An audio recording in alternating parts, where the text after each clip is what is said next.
Hello everyone, I'm James at ThatTechGuy.net. Today I'd like to show you how we can restore old photos and bring them back to their former glory. As you can see here, I have this picture of this man, and we have dust spots, something going on with his ear, it's faded along the edges, and I just want to touch this up and make it look a little better. So to start off with, on my restorations, I'm going to come over here to the left and I want to select the Spot Healing Brush tool. And before I start clicking around, I want to make sure that Content Aware is selected. And what this will do is, as I click on these dust spots, it will replace the dust spot with matching content from the surrounding area. So we'll just start clicking through here and getting rid of these dust spots. Your left and right brackets will change your brush size. So I just want to get a smaller brush and touch some of these up. And this is good for those of you who work with genealogy as you're going through old family documents and pictures. And you're bound to come across something that has a giant scratch on it, or just all kinds of dust spots, or it's just completely faded. And using these steps, you'll be able to restore them as if they were made yesterday. So as you can see, we're just moving right along. We're almost done with these dust spots. Touch it up a little here. Clean up his forehead a bit. And a little bit on his chin. And I'm going to press by pressing Alt and scrolling in with my mouse wheel on Windows. Just going to zoom in on the ear here. Make my brush a little smaller. And I'm not really sure what these black spots are. They kind of look like mold. But I'm just going to get rid of those. And as you can see, Spot Healing Brush works pretty good. It's one of my favorite tools. Alright, that looks better. So now we'll just zoom back out. And let's take a look at what we have. Okay, so it looks like the majority of the dust spots are now gone. So now I'm going to focus on his face. And most notice we've got a little bit of hair sticking out right up here. I'm not quite sure if I like that or not. So I think I might just see about getting rid of that. Yeah. And then up along the shadow from his ear, let's just tone this in a bit. And as you can see, it looks like it's kind of smudging. So I'm going to change my brush size a little bit and try again. And this is one of those tools where if it doesn't work the first time, go back, change your brush size, try it from a little bit of a different angle, and see what happens. And something's bound to turn out. So there. I think we have, oh, there's one more. I believe that's all of the dust spots. So now that I've got that out of the way, I want to focus on the edges here because we have a lot of fading, and I don't really like the fading, but I'm not going to start off with the Spot Healing Brush tool. I'm going to jump on over to the Clone Stamp tool, and I'm just going to get a little bit closer to the edge. And as you can see, the fading comes in a good ways on the photo. So to start off with my Clone Stamp tool selected, I'm going to press Alt. And I'm just going to pick something to sample. And I'm really liking these colors right in here. They're a little darker. So I'm just going to sample this right here. Make my brush a little bigger. Come up right to the edge and click. So there. Now it's darker. I'm going to start clicking down. And I'm going to start painting over this. But I have to be careful because this area where I sampled is kind of small. So I can't go too far because as I move, you'll see along the top of his head there where my sample is being drawn from. So you see the little crosshairs right there? That's where I'm currently sampling from. So as I move in and get closer to his hair, pretty soon I'll start cutting into his hair. I don't really want that. So we'll just get rid of that. And so in order to do this, you really just need to keep resampling. And you could paint it with a brush. However, you lose the texture if you just use the brush tool. So if we just take the time and just slowly paint it in. We'll get a much better overall look. And it is time consuming, but it's completely worth it in my opinion. So we'll just paint over this. Oops. And we'll just keep drawing a new sample every couple clicks. And we'll get that nice texture right on in there. And if we zoom out, we can already see it's starting to look a lot better. So I'm going to go ahead and finish this up and pause it, and then I'll be right back. Okay, so now I have fixed the fading around the edges here. We've gone over the dust spots with the spot healing tool. Now I'd like to focus on his shoulder down here, because as you can see, we're having a few problems. Now let's just see if we can fix it or not. So the first thing that I am going to try is I'm going to go back to the clone stamp tool, and I'm going to take a sample from this side of his shoulder, and maybe about right here, and I'm just going to click on here and see what happens. I'll go back for another sample, not so close to the edge, but maybe right about here, and I'll just start to see if I can rebuild some of the shoulder here. And it may not look perfect yet. Let's just keep pushing through and see what happens. So we'll just go through that.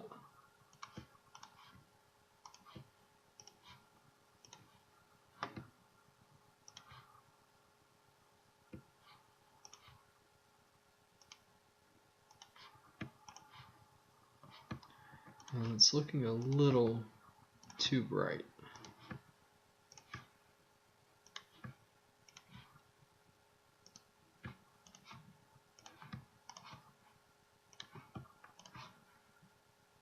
Okay.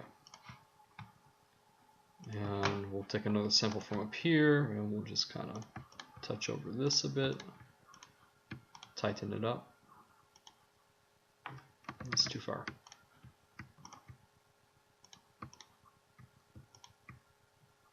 Right there. There, it's not perfect, but it doesn't look too bad. So I think we'll leave that as is, but again, we'll come back over here and we'll tighten up the feathered edges along his arm, and we'll just bring that in a bit. Make it a little smaller.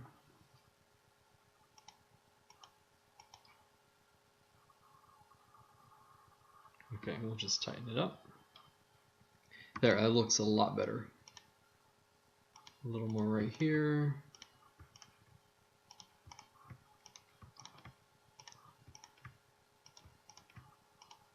Simply because really the arm should be a sharper edge and not as feathered and soft. So if we can bring that in as much as possible, we'll be better off for it. So there. That looks a little bit better. Okay, the next step that I want to work on is his eyes. The eyes are one of the most important parts of any portrait. So I want to see if we can bring out his eyes a little more. And to do that, we're going to come over here to the left. We're going to select the Dodge tool. And at the top, we're going to make sure that highlights is selected for our range. And about an exposure of 16%. But we're going to play around with it. We may need to change that depending on how effective it is. And so we'll just zoom in a bit more on his eyes. Fix our brush a bit bigger. And we'll just start running over the irises. And we'll see if we can glossen it up a bit. And the same one for the other eye. Just click through all that. Get the catch light right there. It's looking a little better. Come back through this one again. And eyes are always something that you kind of have to just play around with, because depending on the lighting, where the person's looking, the kind of camera that took it, whether it's film or digital, all plays an effect in this. So don't feel bad if you mess up the first time, because it can take a couple times to get it just right. So there, that eye's looking a lot better. Let's work on the left one just a little bit more. See if we can't bump it to 18%. Can't bring a little more out of this one.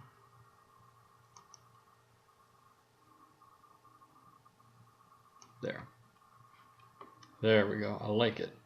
And as I zoomed out, I noticed we got a little spot right here, so I'm going to grab my spot healing brush.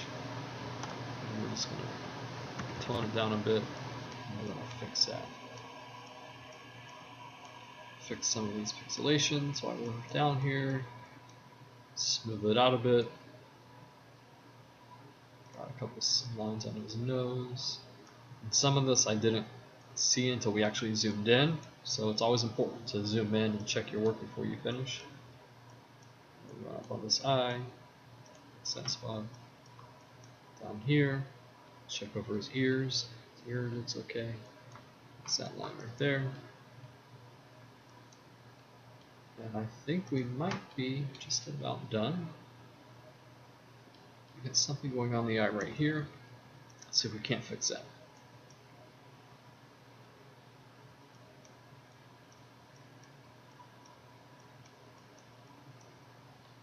And looks a lot better. And last but not least, we have something going on the edge down here, so I'm just going to go ahead and crop it. And I'm going to bring it up just a bit to cut that part off. And we'll crop. There. Looks a lot better. So the last thing that I want to do before I save this as a JPEG is I want to add a little bit of a filter to it, a warming filter. Well, maybe not a warming, but a sepia. So we'll come over here to our adjustments panel, and we'll just click on the photo filter icon. And we have a whole bunch of different filters we can use. And I want to try sepia first. And let's just see what that does to it. So if we bring it out just a little bit, and then we can toggle on and off. I like it better with it.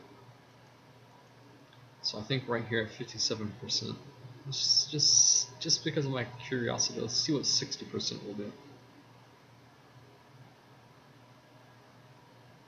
One more, come on. Okay. I think that looks pretty good. So there it is without, there it is with. Looks like a mighty fine job. And I would say let's just save it and call that a day. So from here, to save it as a JPEG, you come up to your file, go down to Save As, and choose a file name, a location, and then for your format, on the drop-down menu, just choose JPEG. And that's all you have to do. So I'm going to rename this Scratched Man 2. I'll save it. And there you have it. So from here, we can come to our desktop. And we can look at our before and after. So there it is before. There it is after. It's a big difference. It looks a lot better. So that's how you can restore old photos using the spot healing brush, the clone tool, and by using a photo filter. Those are just 3 of the options that we have. And in the future, I'll make some videos showing some other tools that we can apply as well to create even more effects. So I hope this was helpful, and for those of you who are into genealogy and old family pictures, I hope that maybe this helped you out a bit. So if you like this video and you found it helpful, then please like and subscribe to my channel, and stay tuned for more videos in the future with more tips and tricks. So thanks for watching.